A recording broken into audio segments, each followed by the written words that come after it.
Assalamu alaikum. This is Zehan Rashid. Welcome you to another episode of Healthy Living on Ramadan TV International. Today I will continue what we were talking about yesterday. The release of certain factors, small enzymes or if you like proteins from the muscles in response to exercise. These hormones, or rather I should use the word factors, actually help the brain produce better connections and better communication. This is a concept that has become very popular in the last 20 years.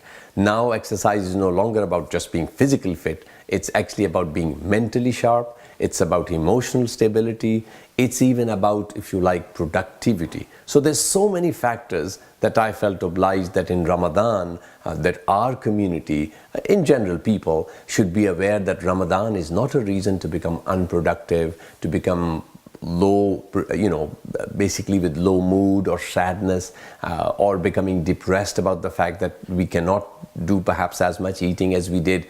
Actually, the opposite is true.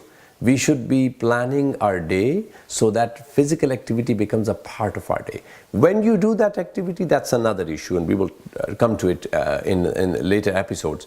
But what I want to emphasize today is physical activity should be a part of our regular day. How we do this activity, this will vary. It doesn't necessarily mean going to the gym, although some of you may be keen on going to the gym and doing it, your physical activity part there.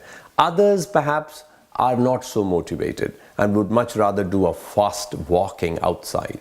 And with the weather improving, I don't see any reason why we shouldn't walk.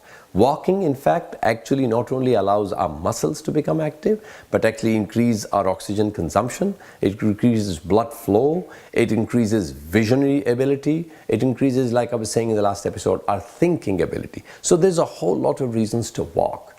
In addition, if you are not a walker, you could also do exercises at home, because some people won't be able to get out. They just aren't physically able to go because of the proximity of the areas in which they live, etc. So in that case, you can do activity at home only, and that's perfectly reasonable also.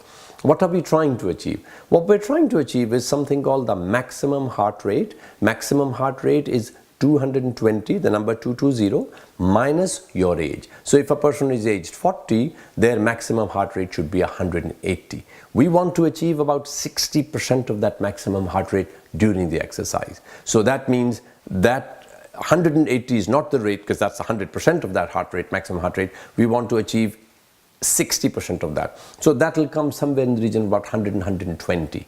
And if we want to do more than just moderate, that's moderate exercise. But if we want to do severe intensity or more than moderate intensity exercise, then our heart rate will become more between 70 and 80% of our maximum heart rate. So inshallah, until the next time, I once again seek your permission. Assalamu alaikum. Have a great Ramadan.